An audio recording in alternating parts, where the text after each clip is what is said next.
अध्याय 2। व्यापार से साम्राज्य तक कंपनी की सत्ता। मुगल बादशाहों में औरंगजेब आखिरी शक्तिशाली बादशाह थे। उन्होंने वर्तमान भारत के एक बहुत बड़े हिस्से पर नियंत्रण स्थापित कर लिया था। 1707 में उनकी मृत्यु के बाद बहुत सारे मुगल सूबेदार और बड़े बड़े जमींदार अपनी ताकत दिखाने लगे थे। उन्होंने अपनी क्षेत्रीय रियासतें कायम कर ली थीं।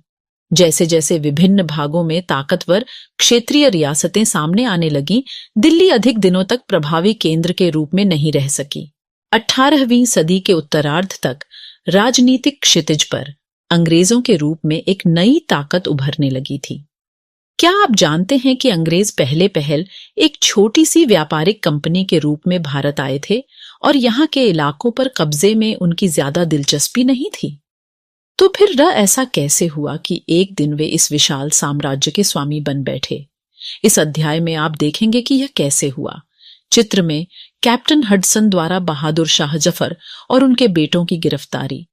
औरंगजेब के बाद कोई मुगल बादशाह इतना ताकतवर तो नहीं हुआ, लेकिन एक प्रतीक के रूप में मुगल बादशाहों का महत्व बना हुआ था।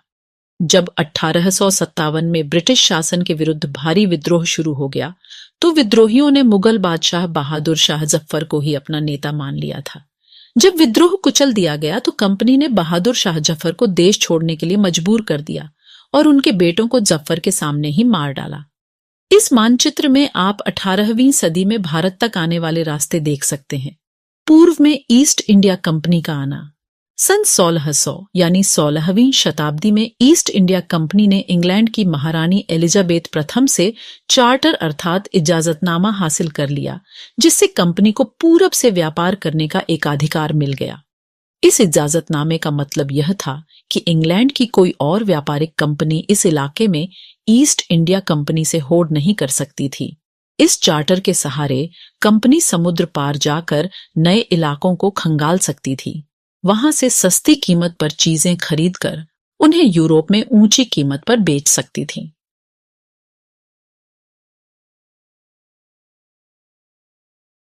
कंपनी को दूसरी अंग्रेज व्यापारिक कंपनियों से प्रतिस्पर्धा का कोई भय नहीं था। उस जमाने में वाणिज्यिक कंपनियां मोटे तौर पर प्रतिस्पर्धा से बचकर ही मुनाफा कमा सकती थीं। अगर कोई प्रतिस्पर्धी न हो तभी वे सस्ती चीजें खरीदकर उन्हें ज्यादा कीमत पर बेच सकती थीं। लेकिन यह शाही दस्तावेज दूसरी यूरोपीय ताकतों को पूरब के बाजारों में आने से नहीं रोक सकता था।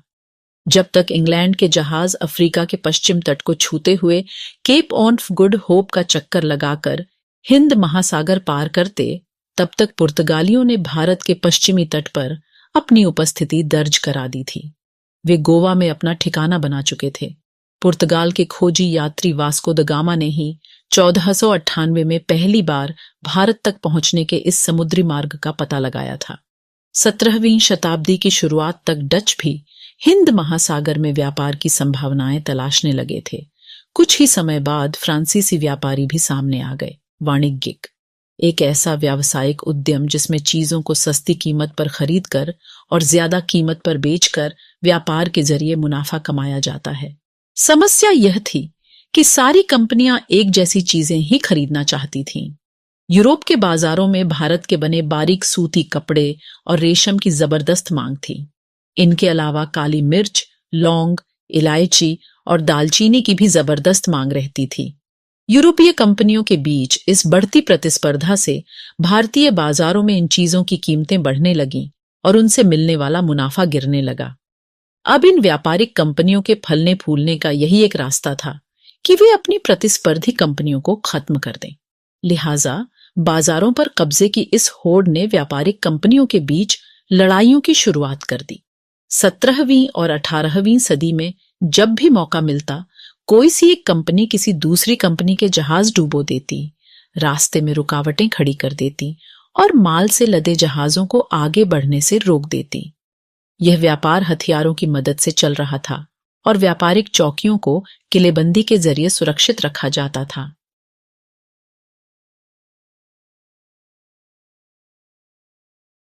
अपनी बस्तियों को किलेबंद करने और व्यापार में मुनाफा कमाने की इन कोशिशों के कारण स्थानीय शासकों से भी टकराव होने लगे। इस प्रकार व्यापार और राजनीति को एक दूसरे से अलग रखना कंपनी के लिए मुश्किल होता जा रहा था। आइए देखें कि यह कैसे हुआ। ईस्ट इंडिया कंपनी बंगाल में व्यापार शुरू करती है। पहली इंग्लिश फैक्ट्री 1651 में हुगली नदी के किनारे शुरू हुई। कंपनी के व्यापारी यहीं से अपना काम चलाते थे। इन व्यापारियों को उस जमाने में फैक्टर कहा जाता था। इस फैक्ट्री में वेयरहाउस था जहां निर्यात होने वाली चीजों को जमा किया जाता था। यहीं पर उसके दफ्तर थे जिनमें कंपनी के अफसर बैठते थे। जैसे जैसे व्यापार फैला, कंपनी ने सौदागरों और व्यापारियों को फैक्ट्री के आसपास आकर बसने के लिए प्रेरित किया। 1696 तक कंपनी ने इस आबादी के चारों तरफ एक किला बनाना शुरू कर दिया था। 2 साल बाद उसने मुगल अफसरों को रिश्वत देकर 3 गांवों की जमींदारी भी खरीद ली। इनमें से एक गांव कालिकाता था जो बाद में कलकत्ता बना। अब इसे कोलकाता कहा जाता है। कंपनी ने मुगल सम्राट औरंगजेब को इस बात के लिए भी तैयार कर लिया कि वह कंपनी को बिना शुल्क चुकाए व्यापार करने का फरमान जारी कर दे। कंपनी ज्यादा से ज्यादा रियायतें हासिल करने और पहले से अधिकारों का ज्यादा से ज्यादा फायदा उठाने में लगी हुई थी। उदाहरण के लिए, औरंगजेब के फरमान से केवल कंपनी को ही शुल्क मुक्त व्यापार का अधिकार मिला था। कंपनी के जो अफसर निजी तौर पर व्यापार चलाते, उन्हें यह छूट नहीं थी, लेकिन उन्होंने भी शुल्क चुकाने से इनकार कर दिया। इससे बंगाल में राजस्व वसूली बहुत कम हो गई। ऐसे में भला बंगाल के नवाब मुर्शिद कुली खान विरोध क्यों न करते? चित्र में आप मद्रास के जहाजों से सामान लाती स्थानीय नौकाएं देख सकते हैं।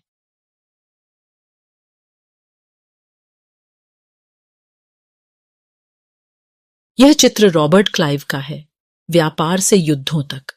18वीं सदी की शुरुआत में कंपनी और बंगाल के नवाबों का टकराव काफी बढ़ गया था। औरंगजेब की मृत्यु के बाद बंगाल के नवाब अपनी ताकत दिखाने लगे थे। उस समय दूसरी क्षेत्रीय ताकतों की स्थिति भी ऐसी ही थी। मुर्शिद कुली खान के बाद अलीवर्दी खान और उसके बाद सिराजुद्दौला बंगाल के नवाब बने। ये सभी शक्तिशाली शासक थे। उन्होंने कंपनी को रियायतें देने से मना कर दिया, व्यापार का अधिकार देने के बदले कंपनी से नजराने मांगे, उसे सिक्के ढालने का अधिकार नहीं दिया और उसकी किलेबंदी को बढ़ाने से रोक दिया। कंपनी पर धोखाधड़ी का आरोप लगाते हुए उन्होंने दलील दी कि उसकी वजह से बंगाल सरकार की राजस्व वसूली कम होती जा रही है और नवाबों की ताकत कमजोर पड़ रही है। कंपनी टैक्स चुकाने को तैयार नहीं थी। उसके अफसरों ने अपमानजनक चिट्ठियां लिखीं और नवाबों व उनके अधिकारियों को अपमानित करने का प्रयास किया। कंपनी का कहना था कि स्थानीय अधिकारियों की बेतुकी मांगों से कंपनी का व्यापार तबाह हो रहा है। व्यापार तभी फल फूल सकता है जब सरकार शुल्क हटा ले। कंपनी को इस बात का भी यकीन था कि अपना व्यापार फैलाने के लिए उसे अपनी आबादी बढ़ानी होगी, गांव खरीदने होंगे और किलों का पुनर्निर्माण करना होगा। ये टकराव दिनों दिन गंभीर होते गए। अंततः इन टकरावों की परिणति प्लासी के प्रसिद्ध युद्ध के रूप में हुई। कठपुतली यह एक खिलौना होता है जिसे आप धागों के सहारे अपने हिसाब से नचाते हैं। जो व्यक्ति किसी और के इशारों पर चलता है उसे भी मजाक उड़ाने के लिए अक्सर कठपुतली कहा जाता है।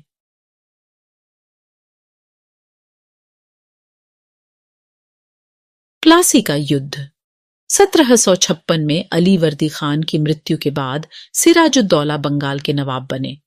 कंपनी को सिराजुद्दौला की ताकत से काफी भय था।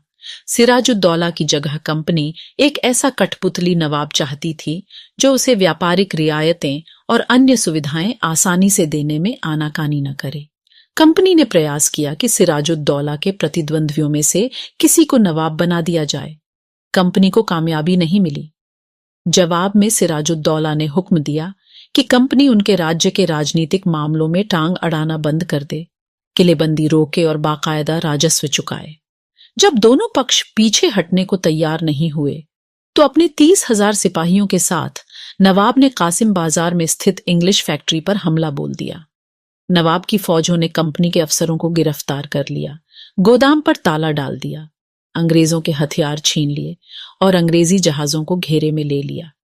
इसके बाद नवाब ने कंपनी के कलकत्ता स्थित किले पर कब्जे के लिए उधर का रुख किया। क्या आप जानते थे कि प्लासी का यह नाम किस तरह पड़ा? दरअसल असली नाम पलाशी था, जिसे अंग्रेजों ने बिगाड़कर प्लासी कर दिया था। इस जगह को पलाशी यहां पाए जाने वाले पलाश के फूलों के कारण कहा जाता था।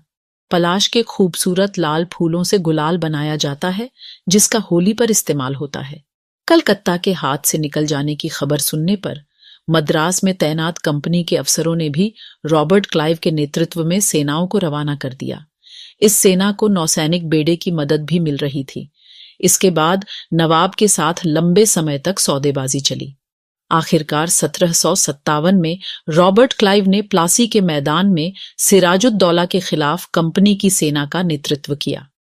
नवाब सिराजुद्दौला की हार का एक बड़ा कारण उसके सेनापतियों में से एक सेनापति मीर जाफर की कारगुजारियां भी थीं।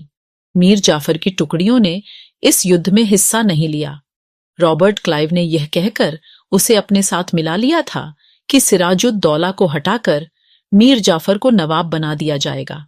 चित्र महान्यायालय में सभा, east India house. East India company के कोर्ट ऑफ प्रोप्राइटर्स की लंदन स्थित लेडनहॉल स्ट्रीट पर बने ईस्ट इंडिया हाउस में बैठकें होती थीं।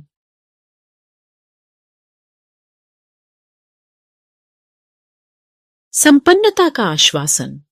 इंग्लैंड के लोग ईस्ट इंडिया कंपनी की शासकीय महत्वाकांक्षाओं को संदेह और अविश्वास से देखते थे। प्लासी की लड़ाई के बाद रॉबर्ट क्लाइव ने अंग्रेज सम्राट के एक मुख्य विदेश मंत्री विलियम पिट को 7 जनवरी 1759 को कलकत्ते से यह चिट्ठी भेजी थी। लेकिन इतनी विशाल सत्ता एक वाणिज्यिक कंपनी के लिए बहुत बड़ी बात होगी। मैं खुद यह सोचकर अभिभूत हूं कि इन समृद्ध रियासतों पर पूरा कब्जा हासिल करने में कोई परेशानी नहीं आएगी। अब मैं यह फैसला आप पर छोड़ता हूं कि क्या सालाना 20 लाख स्टर्लिंग की आमदनी और 3 प्रांतों का कब्जा कोई ऐसी चीज है जिस पर इतना शोर मचाना उचित हो। प्लासी की जंग इसलिए महत्वपूर्ण मानी जाती है क्योंकि भारत में यह कंपनी की पहली बड़ी जीत थी। प्लासी की जंग के बाद सिराजुद्दौला को मार दिया गया और मीर जाफर नवाब बना। कंपनी अभी भी शासन की जिम्मेदारी संभालने को तैयार नहीं थी। उसका मूल उद्देश्य तो व्यापार को फैलाना था। अगर यह काम स्थानीय शासकों की मदद से बिना लड़ाई लड़े ही किया जा सकता था तो किसी राज्य को सीधे अपने कब्जे में लेने की क्या जरूरत थी। जल्दी ही कंपनी को एहसास होने लगा कि यह रास्ता भी आसान नहीं है। कठपुतली नवाब भी हमेशा कंपनी के इशारों पर नहीं चलते थे। आखिरकार उन्हें भी तो अपनी प्रजा की नजर में सम्मान और संप्रभुता का दिखावा करना पड़ता था। तो फिर कंपनी क्या करती? जब मीर जाफर ने कंपनी का विरोध किया तो कंपनी ने उसे हटाकर मीर कासिम को नवाब बना दिया। जब मीर कासिम परेशान करने लगा तो बक्सर की लड़ाई 1764 में उसको भी हराना पड़ा। उसे बंगाल से बाहर कर दिया गया और मीर जाफर को दोबारा नवाब बनाया गया। अब नवाब को हर महीने 5 लाख रुपए कंपनी को चुकाने थे। कंपनी अपने सैनिक खर्चों से निपटने, व्यापारिक जरूरतों तथा अन्य खर्चों को पूरा करने के लिए और पैसा चाहती थी। कंपनी और ज्यादा इलाके तथा और ज्यादा कमाई चाहती थी। 1765 में जब मीर जाफर की मृत्यु हुई तब तक कंपनी के इरादे बदल चुके थे। कठपुतली नवाबों के साथ अपने खराब अनुभवों को देखते हुए क्लाइव ने ऐलान किया कि अब हमें खुद ही नवाब बनना पड़ेगा।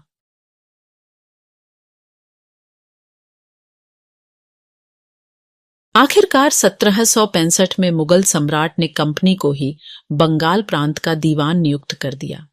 दीवानी मिलने के कारण कंपनी को बंगाल के विशाल राजस्व संसाधनों पर नियंत्रण मिल गया था। इस तरह कंपनी की एक पुरानी समस्या हल हो गई थी। 18वीं सदी की शुरुआत से ही भारत के साथ उसका व्यापार बढ़ता जा रहा था, लेकिन उसे भारत में ज्यादातर चीजें ब्रिटेन से लाए गए सोने चांदी के बदले में खरीदनी पड़ती थीं। इसकी वजह यह थी कि उस समय ब्रिटेन के पास भारत में बेचने के लिए कोई चीज नहीं थी। प्लासी की जंग के बाद ब्रिटेन से सोने की निकासी कम होने लगी और बंगाल की दीवानी मिलने के बाद तो ब्रिटेन से सोना लाने की जरूरत ही नहीं रही। अब भारत से होने वाली आमदनी के सहारे ही कंपनी अपने खर्चे चला सकती थी। इस कमाई से कंपनी भारत में सूती और रेशमी कपड़ा खरीद सकती थी, अपनी फौजों को संभाल सकती थी और कलकत्ते में किलों और दफ्तरों के निर्माण की लागत उठा सकती थी। नवाब की शिकायतें। 1733 में बंगाल के नवाब ने इंग्लिश व्यापारियों के बारे में यह कहा था। जब वे पहली बार हमारे देश में आए थे तो उन्होंने सरकार के सामने विनती करते हुए कहा था कि उन्हें एक फैक्ट्री बनाने के लिए थोड़ी सी जमीन दे दी जाए। उन्हें वह जमीन तो मिल गई, पर उन्होंने तो वहां मजबूत किला ही खड़ा कर डाला।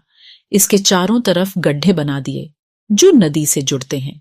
दीवारों पर उन्होंने न जाने कितनी तोपें तैनात कर दी हैं।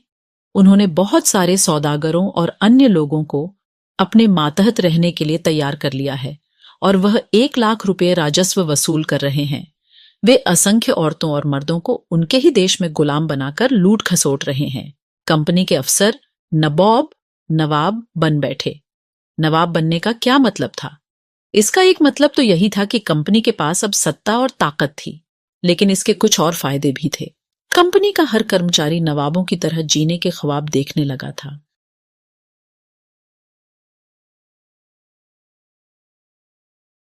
प्लासी के युद्ध के बाद बंगाल के असली नवाबों को इस बात के लिए बाध्य कर दिया गया कि वे कंपनी के अफसरों को निजी तोहफे के तौर पर जमीन और बहुत सारा पैसा दें। खुद रॉबर्ट क्लाइव ने ही भारत में बेहिसाब दौलत जमा कर ली थी। 1743 में जब वह इंग्लैंड से मद्रास अब चेन्नई आया था तो उसकी उम्र 18 साल थी। 1767 में जब वह 2 बार गवर्नर बनने के बाद हमेशा के लिए भारत से रवाना हुआ तो यहां उसकी दौलत 4,11,102 पौंड के बराबर थी। दिलचस्प बात यह है कि गवर्नर के अपने दूसरे कार्यकाल में उसे कंपनी के भीतर फैले भ्रष्टाचार को खत्म करने का काम सौंपा गया था, लेकिन 1772 में ब्रिटिश संसद में उसे खुद भ्रष्टाचार के आरोपों पर अपनी सफाई देनी पड़ी। सरकार को उसकी अकूत संपत्ति के स्रोत संदेहास्पद लग रहे थे। उसे भ्रष्टाचार आरोपों से बरी तो कर दिया गया, लेकिन 1774 में उसने आत्महत्या कर ली। कंपनी के सभी अफसर क्लाइव की तरह दौलत इकट्ठा नहीं कर पाए। बहुत सारी बीमारियों और लड़ाई के कारण कम उम्र में ही मौत का निवाला बन गए। इसके अलावा उन सभी को भ्रष्ट और बेईमान मानना भी सही नहीं होगा। उनमें से बहुत सारे अफसर साधारण परिवारों से आए थे। उनकी सबसे बड़ी इच्छा बस यही थी कि वे भारत में ठीक ठाक पैसा कमाएं और ब्रिटेन लौटकर आराम की जिंदगी बसर करें। जो जीते जी धन दौलत लेकर वापस लौट गए, उन्होंने वहां आलीशान जीवन जिया। उन्हें वहां के लोग नरबोब कहते थे।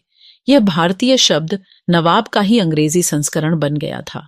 उन्हें लोग अक्सर नए अमीरों और सामाजिक हैसियत में रातों रात ऊपर आने वाले लोगों के रूप में देखते थे।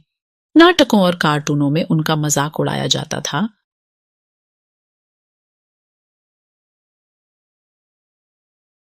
क्लाइव खुद को कैसे देखता था? संसद की एक समिति के सामने सुनवाई के दौरान क्लाइव ने कहा था कि प्लासी की लड़ाई के बाद उसने जबरदस्त संयम का परिचय दिया। आइए देखें उसने क्या कहा। उस स्थिति की कल्पना कीजिए जहां प्लासी की जीत ने मुझे ला खड़ा कर दिया था। एक ताकतवर राजा मेरे इशारों पर चल रहा था। एक संपन्न शहर मेरी दया पर था। उसके सबसे दौलतमंद महाजन मेरी एक एक मुस्कुराहट के लिए एक दसरे की गिरेबान खींच रहे थे। मैं ऐसे खजानों के बीच से गुजर रहा था जो सिर्फ मेरे लिए खुले हुए थे। एक तरफ सोना और दूसरी तरफ जवाहरात थे। अध्यक्ष महोदय, मैं अपने इस संयम को देखकर खुद हैरान हूं। कंपनी का फैलता शासन। यदि हम 1757 से 1857 के बीच ईस्ट इंडिया कंपनी के द्वारा भारतीय राज्यों पर कब्जे की प्रक्रिया को देखें तो कुछ महत्वपूर्ण बातें सामने आती हैं। किसी अनजान इलाके में कंपनी ने सीधे सैनिक हमला प्रायः नहीं किया। उसने किसी भी भारतीय रियासत का अधिग्रहण करने से पहले विभिन्न राजनीतिक, आर्थिक और कूटनीतिक साधनों का इस्तेमाल किया। बक्सर की लड़ाई 1764 के बाद कंपनी ने भारतीय रियासतों में रेजिडेंट तैनात कर दिए। ये कंपनी के राजनीतिक या व्यावसायिक प्रतिनिधि होते थे। उनका काम कंपनी के हितों की रक्षा करना और उन्हें आगे बढ़ाना था। रेजिडेंट के माध्यम से कंपनी के अधिकारी भारतीय राज्यों के भीतरी मामलों में भी दखल देने लगे थे। अगला राजा कौन होगा, किस पद पर किसको बिठाया जाएगा, इस तरह की चीजें भी कंपनी के अफसर ही तय करना चाहते थे। कई बार कंपनी ने रियासतों पर सहायक संधि भी थोप दी। जो रियासत इस बंदोबस्त को मान लेती थी, उसे अपनी स्वतंत्र सेनाएं रखने का अधिकार नहीं रहता था। उसे कंपनी की तरफ से सुरक्षा मिलती थी और सहायक सेना के रखरखाव के लिए वह कंपनी को पैसा देती थी। अगर भारतीय शासक रकम अदा करने में चूक जाते थे तो जुर्माने के तौर पर उनका इलाका कंपनी अपने कब्जे में ले लेती थी। उदाहरण के लिए, जब रिचर्ड वेलेजली गवर्नर जनरल 1798 से 1805 था, उस समय अवध के नवाब को 1801 में अपना आधा इलाका कंपनी को सौंपने के लिए मजबूर किया गया, क्योंकि नवाब सहायक सेना के लिए पैसा अदा करने में चूक गए थे। इसी आधार पर हैदराबाद के भी कई इलाके छीन लिए गए।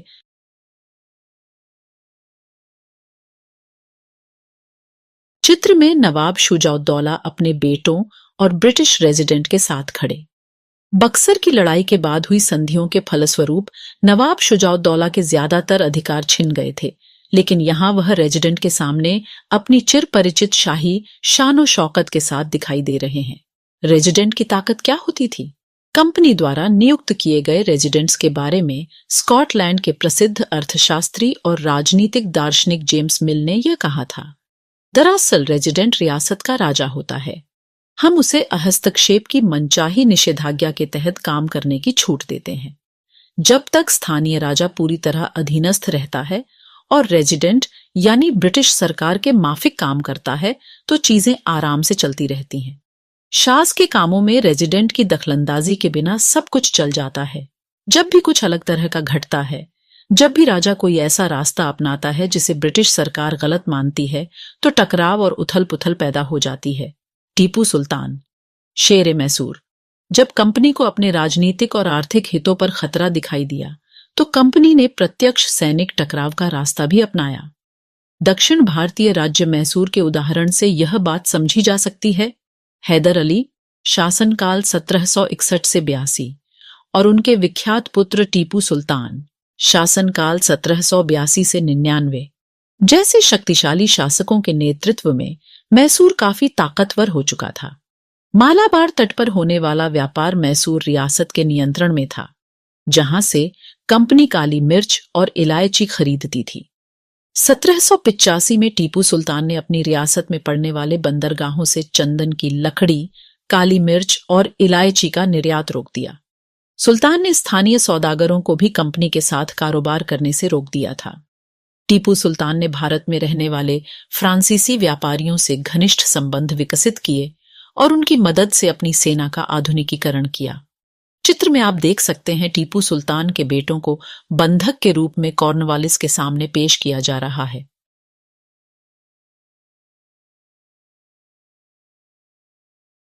सुल्तान के इन कदमों से अंग्रेज आग बबूला हो गए।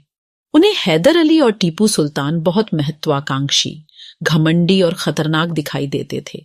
अंग्रेजों को लगता था कि ऐसे राजाओं को नियंत्रित करना और कुचलना जरूरी है। फलस्वरूप मैसूर के साथ अंग्रेजों की 4 बार जंग हुई। 1767 से 1799। श्रीरंगपट्टनम की आखिरी जंग में कंपनी को सफलता मिली। अपनी राजधानी की रक्षा करते हुए टीपू सुल्तान मारे गए और मैसूर का राजकाज पुराने वोडियार राजवंश के हाथों में सौंप दिया गया। इसके साथ ही मैसूर पर भी सहायक संधि थोप दी गई। टीपू का खिलौना शेर। यह टीपू के एक विशालकाय मशीनी खिलौने की तस्वीर है। इसमें यह नकली शेर एक यूरोपीय सिपाही को दबाए हुए है। जब इसका हैंडल घुमाया जाता था तो नकली शेर दहाड़ता था और सिपाही के भीतर से चीख की आवाजें आती थीं। अब यह खिलौना शेर लंदन स्थित विक्टोरिया एंड एल्बर्ट म्यूजियम में रखा है। 4 मई 1799 को जब अपनी राजधानी श्रीरंगपट्टनम की रक्षा करते हुए टीपू सुल्तान की मृत्यु हो गई तो अंग्रेज इस खिलौने को भी अपने साथ ले गए। टीपू की कहानियां। राजाओं की छवि अक्सर जनश्रुतियों से भी बनती है। प्रचलित किस्सों में उनकी ताकत का खूब यशगान किया जाता है। 1782 में मैसूर के राजा बने टीपू सुल्तान के बारे में कहा जाता है कि एक बार वे अपने फ्रांसीसी दोस्त के साथ जंगल में शिकार खेलने गए थे। वहां एक शेर उनके सामने आ गया। उनकी बंदूक ने मौके पर साथ नहीं दिया और कटार भी जमीन पर गिर गई। फिर भी टीपू ने निहत्थे ही शेर का मुकाबला किया और आखिरकार कटार उठा ली। अंत में उन्होंने शेर को मार गिराया। इसी के बाद से उन्हें शेरे मैसूर कहा जाने लगा था। उनके राजसी झंडे पर भी शेर की तस्वीर होती थी।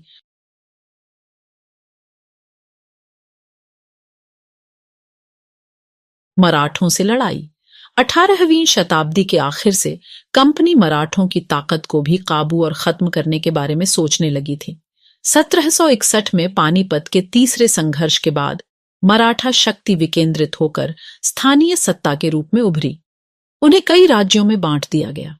इन राज्यों की बागडोर सिंधिया, होलकर, गायकवाड़ और भोंसले जैसे अलग अलग राजवंशों के हाथों में थी। ये सारे सरदार एक पेशवा, सर्वोच्च मंत्री के अंतर्गत एक कन्फेडरेसी राज्यमंडल के सदस्य थे। पेशवा इस राज्य मंडल का सैनिक और प्रशासकीय प्रमुख होता था और पुणे सत्ता का केंद्र था। महादजी सिंधिया और नाना फडनीस 18वीं सदी के आखिर के दो प्रसिद्ध मराठा योद्धा और राजनीतिज्ञ थे। पहला युद्ध 1782 में सालबाई संधि के साथ खत्म हुआ, जिसमें कोई पक्ष नहीं जीत पाया। दूसरा अंग्रेज मराठा युद्ध 1803 से 5 कई मोर्चों पर लड़ा गया। इसका नतीजा यह हुआ कि उड़ीसा और यमुना के उत्तर में स्थित आगरा व दिल्ली सहित कई भूभाग अंग्रेजों के कब्जे में आ गए। अंततः 1817 से 19 के तीसरे अंग्रेज मराठा युद्ध में मराठों की सत्ता समाप्त हो गई। पेशवा को पुणे से हटाकर कानपुर के पास बिठूर में पेंशन पर भेज दिया गया। अब विंध्य के दक्षिण में स्थित पूरे भूभाग चुका था। ऊपर का चित्र लॉर्ड हेस्टिंग्स और नीचे कित्तूर रानी चेन्नम्मा की स्मृति में बनाई गई मूर्ति। सर्वोच्चता का दावा। उपरोक्त विवरण से स्पष्ट है कि 19वीं सदी की शुरुआत से कंपनी क्षेत्रीय विस्तार की आक्रामक नीति पर चल रही थी। लॉर्ड हेस्टिंग्स 1813 से 23 तक गवर्नर जनरल के नेतृत्व में सर्वोच्चता की एक नई नीति शुरू की गई। कंपनी का दावा था कि उसकी सत्ता सर्वोच्च है, इसलिए वह भारतीय राज्यों से ऊपर है। अपने हितों की रक्षा के लिए वह भारतीय रियासतों का अधिग्रहण करने या उनको अधिग्रहण की धमकी देने का अधिकार अपने पास मानती थी। यह सोच बाद में भी अंग्रेजों की नीतियों में दिखाई देती रही।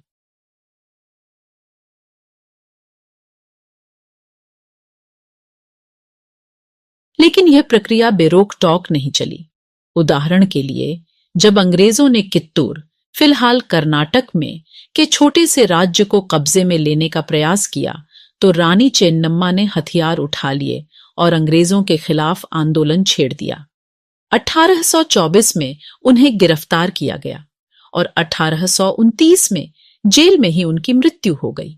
चेन्नम्मा के बाद कित्तूर स्थित संगोली के एक गरीब चौकीदार रायन्ना ने यह प्रतिरोध जारी रखा। चौतरफा समर्थन और सहायता से उन्होंने बहुत सारे ब्रिटिश शिविरों और दस्तावेजों को नष्ट कर दिया था। आखिरकार उन्हें भी अंग्रेजों ने पकड़कर 1830 में फांसी पर लटका दिया।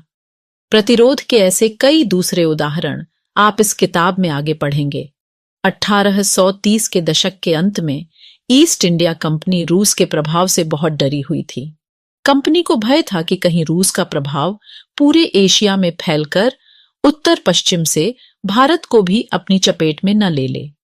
इसी डर के चलते अंग्रेज अब उत्तर पश्चिमी भारत पर भी अपना नियंत्रण स्थापित करना चाहते थे। उन्होंने 1838 से 1842 के बीच अफगानिस्तान के साथ एक लंबी लड़ाई लड़ी और वहां अप्रत्यक्ष कंपनी शासन स्थापित कर लिया। 1843 में सिंध भी कब्जे में आ गया। इसके बाद पंजाब की बारी थी। यहां महाराजा रणजीत सिंह ने कंपनी की दाल नहीं गलने दी।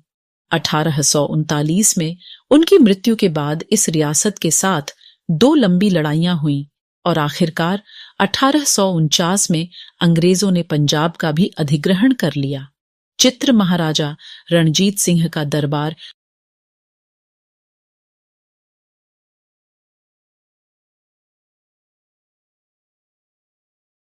विलय नीति। अधिग्रहण की आखिरी लहर 1848 से 1856 के बीच गवर्नर जनरल बने लॉर्ड डलहौजी के शासनकाल में चली। लॉर्ड डलहौजी ने एक नई नीति अपनाई जिसे विलय नीति का नाम दिया गया।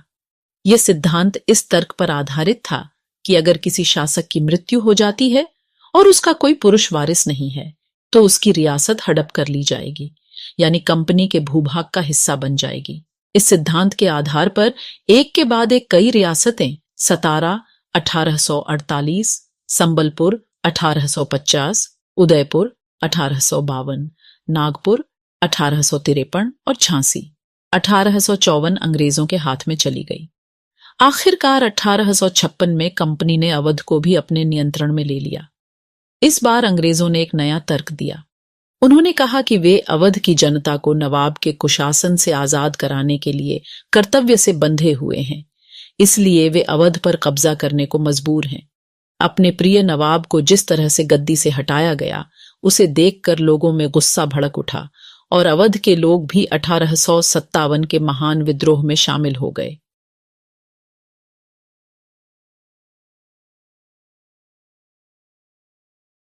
इन नक्शों को भारत के वर्तमान राजनीतिक नक्शे के साथ रखकर देखें।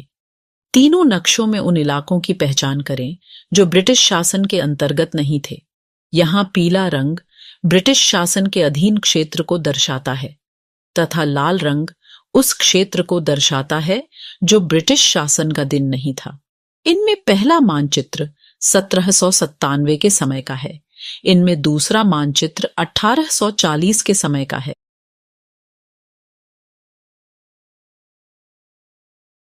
नए शासन की स्थापना। गवर्नर जनरल वॉरेन हेस्टिंग्स 1773 से 1785 उन बहुत सारे महत्वपूर्ण व्यक्तियों में से था जिन्होंने कंपनी की ताकत फैलाने में अहम भूमिका अदा की थी। वॉरेन हेस्टिंग्स के समय तक आते आते कंपनी न केवल बंगाल बल्कि बंबई और मद्रास में भी सत्ता हासिल कर चुकी थी। ब्रिटिश इलाके मोटे तौर पर प्रशासकीय इकाइयों में बंटे हुए थे जिन्हें प्रेसिडेंसी कहा जाता था। उस समय 3 प्रेसिडेंसी थीं, बंगाल, मद्रास और बंबई। हर एक का शासन गवर्नर के पास होता था। सबसे ऊपर गवर्नर जनरल होता था। वॉरेन हेस्टिंग्स ने कई प्रशासकीय सुधार किए। न्याय के क्षेत्र में उसके सुधार खास तौर से उल्लेखनीय थे। 1772 से एक नई न्याय व्यवस्था स्थापित की गई।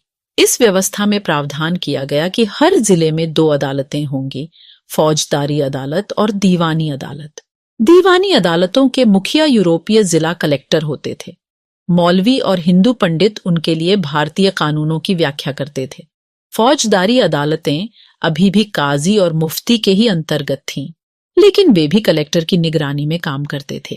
काजी एक न्यायाधीश, मुफ्ती मुस्लिम समुदाय का एक न्यायविद जो कानूनों की व्याख्या करता है। काजी इसी व्याख्या के आधार पर फैसले सुनाता है। महाभियोग जब इंग्लैंड के हाउस ऑफ कॉमन्स में किसी व्यक्ति के खिलाफ दुराचरण का आरोप लगाया जाता है तो हाउस ऑफ लॉर्ड्स, संसद का ऊपरी सदन में उस व्यक्ति के खिलाफ मुकदमा चलता है। इसे महाभियोग कहा जाता है। चित्र वॉरेन हेस्टिंग्स पर मुकदमा। जब वॉरेन हेस्टिंग्स 1785 में इंग्लैंड लौटा तो एडमंड बर्के ने उस पर बंगाल का शासन सही ढंग से न चलाने का आरोप जड़ दिया। इस आरोप के चलते हेस्टिंग्स पर ब्रिटिश संसद में महाभियोग का मुकदमा चलाया गया जो 7 साल चला।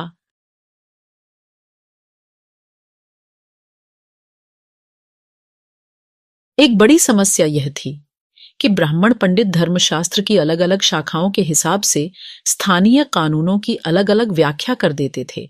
इस भिन्नता को खत्म करके समरूपता लाने के लिए 1775 में 11 पंडितों को भारतीय कानूनों का एक संकलन तैयार करने का काम सौंपा गया। एन.बी. हालहेड ने इस संकलन का अंग्रेजी में अनुवाद किया। 1778 तक यूरोपीय न्यायाधीशों के लिए मुस्लिम कानूनों की भी एक संहिता तैयार कर ली गई थी। 1773 के रेगुलेटिंग एक्ट के तहत एक नए सर्वोच्च न्यायालय की स्थापना की गई। इसके अलावा कलकत्ता में अपीलीय अदालत, सदर निजामत अदालत की भी स्थापना की गई। भारतीय जिले में कलेक्टर सबसे बड़ा ओहदा होता था। जैसा कि नाम से ही पता चलता है, उसका मुख्य काम लगान और कर इकट्ठा करना तथा न्यायाधीशों, पुलिस अधिकारियों व दारोगा की सहायता से जिले में कानून व्यवस्था बनाए रखना होता था। उसका कार्यालय कलेक्ट्रेट सत्ता और संरक्षण का नया केंद्र बन गया था, जिसने पुराने सत्ता केंद्रों को हाशिए पर ढकेल दिया। स्रोत: मैं सबके शत्रु और उत्पीड़क पर महाभियोग चला रहा हूं। वॉरेन हेस्टिंग्स के महाभियोग की कार्रवाई के दौरान एडमंड बर्क ने एक उत्तेजनापूर्ण भाषण दिया, जिसका एक हिस्सा इस प्रकार था: मैं उनके, हेस्टिंग्स के ऊपर भारत के लोगों की ओर से महाभियोग चला रहा हूं, जिनके अधिकारों को उन्होंने पैरों तले रौंद दिया और जिनके देश को उन्होंने रेगिस्तान बना दिया है। अंत में मानव स्वभाव के नाम पर, स्त्री पुरुष के नाम पर, हर उम्र के नाम पर, हर ओहदे के नाम पर मैं सबके साझा शत्रु और सबके उत्पीड़क पर महाभियोग चला रहा हूं। कंपनी की फौज, कंपनी के साथ भारत में शासन और सुधार के नए विचार तो आए, लेकिन उसकी असली सत्ता सैनिक ताकत में थी। मुगल फौज मुख्य रूप से घुड़सवार, सवार घोड़े पर चलने वाले प्रशिक्षित और पैदल सेना थी। उन्हें तीरंदाजी और तलवारबाजी का प्रशिक्षण दिया जाता था। सेना में सवारों का दबदबा रहता था और मुगल साम्राज्य को एक विशाल पेशेवर प्रशिक्षण वाली पैदल सेना की जरूरत महसूस नहीं होती थी। ग्रामीण इलाकों में सशस्त्र किसानों की बड़ी संख्या थी। स्थानीय जमींदार मुगलों को जरूरत पड़ने पर पैदल सिपाही मुहैया कराते थे।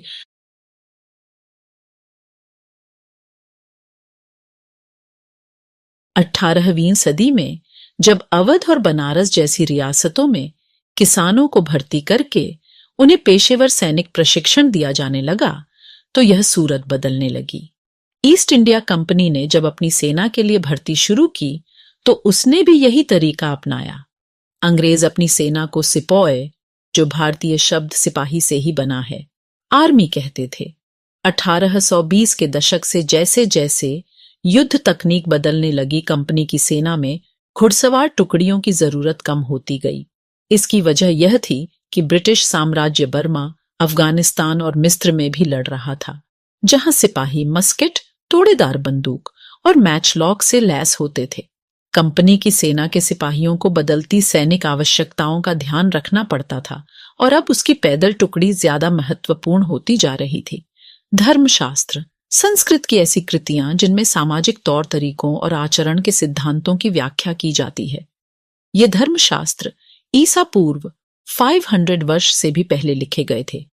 सवार, घुड़सवार, मस्केट, पैदल सिपाहियों द्वारा इस्तेमाल की जाने वाली एक भारी बंदूक, मैचलॉक, शुरुआती दौर की बंदूक जिसमें बारूद को माचिस से चिंगारी दी जाती थी।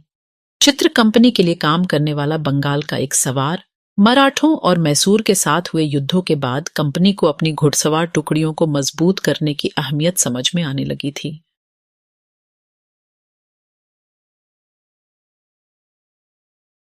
19वीं सदी की शुरुआत में अंग्रेज एक समरूप सैनिक संस्कृति विकसित करने लगे थे। सिपाहियों को यूरोपीय ढंग का प्रशिक्षण, अभ्यास और अनुशासन सिखाया जाने लगा। अब उनका जीवन पहले से भी ज्यादा नियंत्रित था। इस कोशिश में कभी कभी समस्याएं भी आ जाती थीं, क्योंकि पेशेवर सिपाहियों की सेना खड़ा करने के चक्कर में अंग्रेज कई बार जाति और समुदाय की भावनाओं को नजरअंदाज कर देते थे। भला लोग अपनी जातीय और धार्मिक भावनाओं को इतनी आसानी से कैसे छोड़ सकते थे? क्या वे खुद को अपने समुदाय का सदस्य मानने की बजाय सिर्फ सिपाही मान सकते थे? सिपाही क्या महसूस करते थे? अपने जीवन और अपनी पहचान, यानी वे कौन हैं, इस बात के एहसास में जो बदलाव आ रहे थे, उनको सिपाहियों ने किस तरह देखा? 1857 का विद्रोह हमें सिपाहियों की इस दुनिया की झलक दिखाता है। इस विद्रोह के बारे में आप अध्याय 5 में पढ़ेंगे। निष्कर्ष: ईस्ट इंडिया कंपनी एक व्यापारिक कंपनी से बढ़ते बढ़ते एक भौगोलिक औपनिवेशिक शक्ति बन गई। 19वीं सदी की शुरुआत में नई भाप तकनीक के आने से यह प्रक्रिया और तेज हुई। तब तक समुद्र मार्ग से भारत पहुंचने में 6 से 8 माह का समय लग जाता था। भाप से चलने वाले जहाजों ने यह यात्रा 3 हफ्तों में समेट दी। इसके बाद तो ज्यादा से ज्यादा अंग्रेज और उनके परिवार भारत जैसे दूर देश में आने लगे। 1857 तक भारतीय उपमहाद्वीप के 63% भूभाग और 78% आबादी पर कंपनी का सीधा शासन स्थापित हो चुका था। देश के शेष भूभाग और आबादी पर कंपनी का अप्रत्यक्ष प्रभाव था। इस प्रकार व्यावहारिक स्तर पर ईस्ट इंडिया कंपनी पूरे भारत को अपने नियंत्रण में ले चुकी थी।